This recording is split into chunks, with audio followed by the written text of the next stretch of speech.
Jonai, kiek naudos duoda tokios varžybos?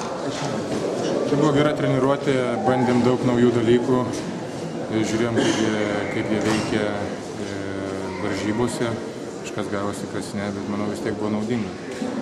Bet nėra taip, kad reikia kažkaip save prisiversti, kažkaip motyvuoti. Tikrai sunku žinoti, kad toks važiuoja. Kiekvienai, kaip pasakyti, motyvacijos tikrai netrūksta ir vis tiek eini treniruotę susikaupęs lygiai taip pat. Čia buvo panašiai. Bet čia buvo dar varžybos, čia reikėjo dar didesnės koncentracijos iš tikrųjų.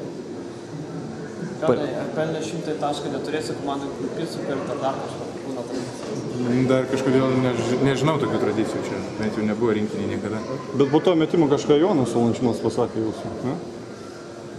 Kažkaip neužfiksavau. Tyliai sakė, matai. Jo. Ar atsiranda jau ryšys tarpusavio su Antanu Kavaliausku?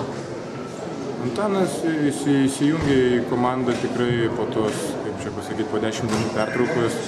Lygiai verti žaidėjas kaip ir visi ir tas supratimas buvo prieš tai treniruotis ir dabar yra.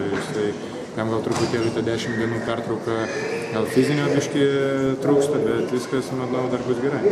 Ar yra laikas? Kiek svarbu buvo pasirašyti tau sutartį iki olimpiados pradžios? Aišku, buvo svarbu tas, kad kaip žaidžiau praktiškai be draudimo praeitą Venesuelos. Ir tą atranką, tai buvo iš tos pusės svarbu, o toliau, aišku, geresnės nuotaikos važiuojant su kontraktu į olimpiadą. Bet tai nebuvo, pagrindinis dalykas prieš važiuojant, kad būtinai pasirašyti. Ar pasiūlymas geras, ar kaip vertini apskritai šis sutartį? Pasiūlymas buvo geriausias, tarkim taip. Ir tikrai priimtiniausias ir priimtinas ir geriausias. O kokio vaidmens tikėsi pats klube? Žiūrėsim, kaip nuvažiuosim tada ir žiūrėsim. Treneris pažįstamas kažkiek, ar ne? Nelabai. Ar prieš pasirašant reikėjo Martyno Gecevičiaus patarimų, ar Šarūnas Jasikevičius apie Graikiją, ar pats priėmė sprendimą? Su Šaru truputėlį kalbėjom, bet čia vis tiek, kiekvienas žaidėjas nuvažiavęs turi savo vaidmenis, kiekvienas žaidėjas turi, kaip pasakyti, savaip adaptuojasi ir taip toliau, tai čia tie patarimai, kaip pasakyti, nežinau. Gali paklausti, bet ar jie tau tiksliai nežinia.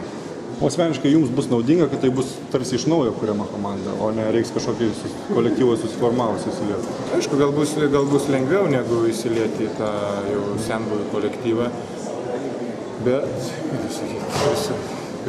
kuo sunkiau, to geriau, kaip sakoma. Žiūrėsim. Ar teko matyti argentiniečių žaidimą su amerikiečiais? Man asmeniškai ne.